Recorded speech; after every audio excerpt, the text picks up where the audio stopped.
Hello mga kapriyon, nandito po tayo sa Catwalogan, Samar. So mag-ayos ako ng aircon ng Bako Fulbo.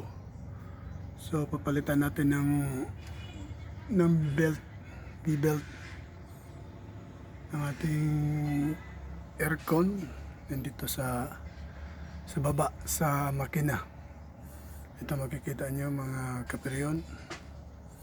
Ayan mga kapriyon.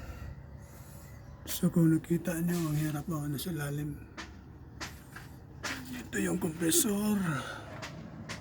Ayan, nakakabit yung ano natin, yung gauge na slow side at yung digital adapter. Papalitan natin ng belt, tinanggal na.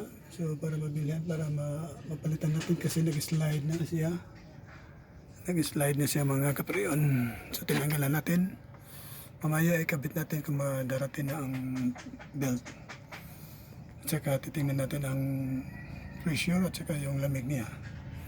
So nandito tayo sa ilalim.